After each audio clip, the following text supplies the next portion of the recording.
आज की वीडियो सिलबट्टे से संबंधित होने वाली है। आपके घर में सिलबट्टा है या नहीं है, प्लीज हमें कमेंट बॉक्स में जरूर बताइएगा। और यदि आपने नहीं लिया है सिलबट्टा तो आप लेकर आएं और इसके शुभ परिणाम को देखें। लेकिन लाने में ही कोई बहादुरी नहीं है, आप इसका इस्तेमाल भी करें। आपने देखा होगा जब भी हमारे घर नई बहू आती है तो रसोई की शुरुआत करने से पहले, रसोई में चूल्हा पूजन से पहले उससे सिलबट्टे पर हल्दी पिसवाई जाती है। देखिए, सिलबट्टे का संबंध माता लक्ष्मी से जोड़कर देखा जाता है। जैसे हम झाड़ू की केयर करते हैं, झाड़ू का संबंध माता लक्ष्मी से होता है, इसी तरीके से सिलबट्टे का भी संबंध माँ लक्ष्मी से होता है।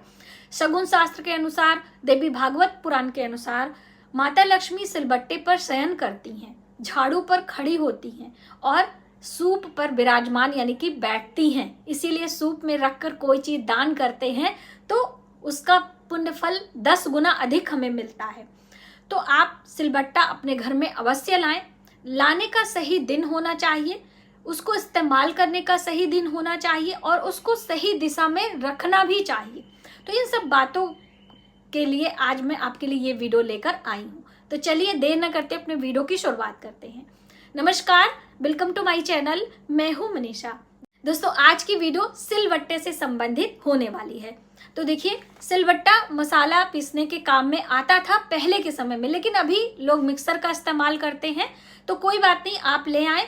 उस पे समय समय पर कभी हल्दी, कभी नमक, कभी आयपन जो हम देवी की पूजा में इस्तेमाल करते, कभी हरी धनिया की चटनी आप बना लीजिए। आपके सिलबट्टे को एक प्रकार का चार्ज मिल जाता है, तो उसका शुभ परिणाम आपको मिलने लगता है।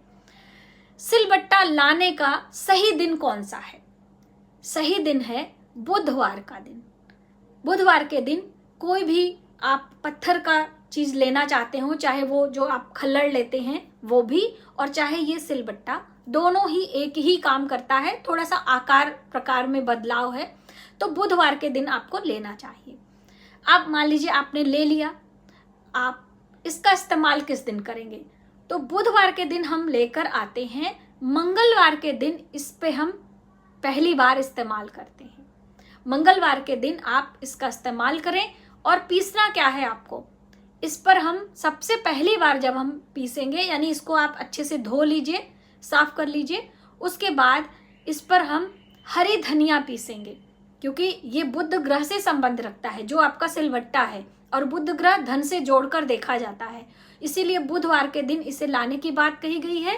और मंगलवार के दिन पहली बार इसका इस्तेमाल आपको करना है। इस पे सबसे पहली बार आपको हरी धनिया की चटनी पीसनी है। शगुन करने के लिए आप इस्तेमाल कर सकते हैं। अब मान लीजिए आपने सिलबट्टा ले आया और लंबे समय तक इस्तेमाल करते करते उसकी वो जो रेसे होते हैं वो घिस जाते हैं, यानी कि उस पर आपकी कोई भी चीज अच्छे से पिसाई नहीं होती, उसमें टांका लगवाना पड़ता है। अब वो टांका लगवाने के लिए भी दिन निर्धारित है। शनिवार के दिन सिलबट्टे पर टांका लगवाने का सबसे अच्छा दिन माना गया है।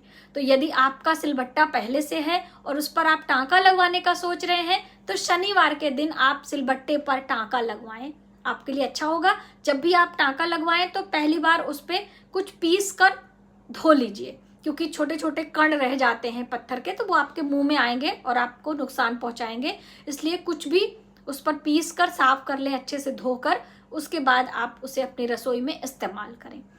बहुत ही शुभ होता है। जब भी हम किसी देवी की पूजा करते हैं तो उसमें ऐपन का इस्तेमाल किया जाता है। जब हम 16 दिवसीय पूजा की हम बात कर लें, शीतला अष्टमी की पूजा की बात कर लें, हम बात कर लें करवा चौथ की, हम बात कर लें हरितालिका तीज की, तो सब में ऐपन का इस्तेमाल होता है। हम लोगों के यहाँ होता है, पता नहीं आपके यहाँ होता है कि नहीं, चावल को भिगोकर थोड़ी देर पानी में सोख करके रखते हैं, उसके बाद सिलबट्टे पर उसको महीन पेस्ट बनाया जाता है और उसी के साथ हल्दी पीसी जाती है। लेकिन आजकल किचन में हल्दी ऑलरेडी पीसी रहती है, तो उसी को मिलाकर ऐपन बना लिया जाता है और उसी से छापा मारा जाता है।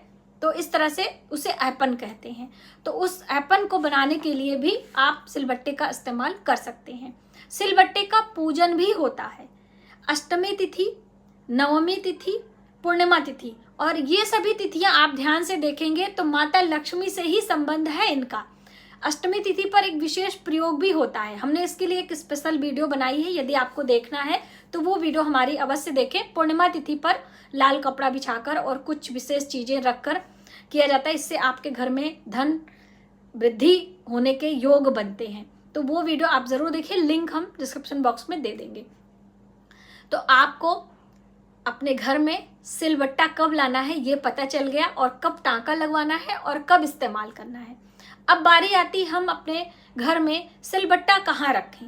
तो देखिए, आप रसोई में भी रख सकते हैं, आपकी लॉबी है वहां भी रख सकते हैं, लेकिन जब भी हम रखते हैं तो दक्षिण दिशा की तरफ हमें रखना चाहिए, क्योंकि सिलबट्टा वजन होता है, भारी होता है।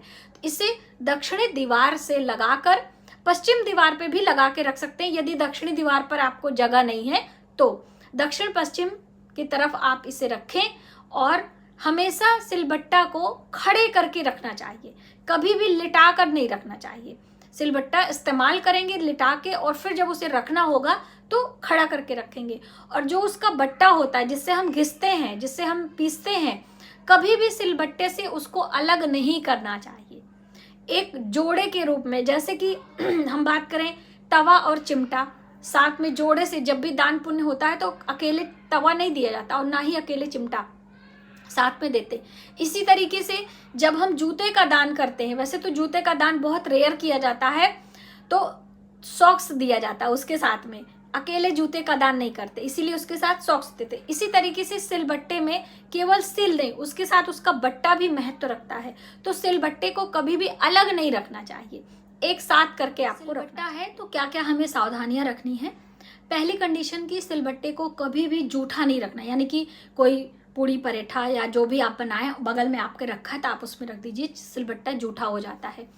दूसरा, सिलबट्टे को कभी पैर से स्पर्श नहीं करना चाहिए। आते जाते ऐसे स्थान पर न रखें कि बच्चों के पैर लगे या आपके पैर लगे, इस बात का आपको ध्यान रखना है, क्योंकि इसका संबंध माता लक्ष्मी से होता है। जैसे झाड़ू पर हम पैर नहीं लगाते हैं, उसी तरीके से सिलबट्टे को भी पैर से स्पर्श नहीं करना चाहिए। सिलबट्टे को कभी किसी को देना भी नहीं चाहिए, कोई मांगने। देखिए, परिवार की अलग बात है, जिससे आपका ब्लड का रिलेशन है, खून का रिश्ता है, उसको आप चीजें आदान प्रदान कर सकते हैं। गांव में हम बात करें, विलेज एरिया में, तो ज्यादातर अपने ही भाई बंधु रहते थे, तो एक दूसरे से चीजें लेकर अपना काम चलाते थे। लेकिन शहरों में आप किसी अन्य क्षेत्र से आए हैं, आप किसी अन्य जगह से आए हैं, आपका कोई मेल मिलाप नहीं है, तो आप उनसे कभी भी झाड़ू का आदान प्रदान, सिलबट्टे का आदान प्रदान, या हम बात करें सूप की आदान प्रदान, तो इनसे हमें नहीं इनको करना चाहिए। इस बात का हमेशा ध्यान रखें। तो इस तरह से यदि आप सिलबट्टा लेकर आना चाहते हैं तो आप लेकर आएं शुभ तिथियों में, शुभ दिनों में, और इस्तेमाल करें, उसके शुभ परिणाम को देखें। तो आज की वीडियो में बस इतना ही। यदि हमारी जानकारी आपको थोड़ी सी भी हेल्पफुल लगे तो प्लीज वीडियो को ज्यादा से ज्यादा लोगों में शेयर करें। आने वाले वीडियो के लिए सब्सक्राइब करें। मिलते हैं एक नई जानकारी के साथ नए वीडियो में। तब तक आप अपना, अपने परिवार का ख्याल रखें। जय माता दी।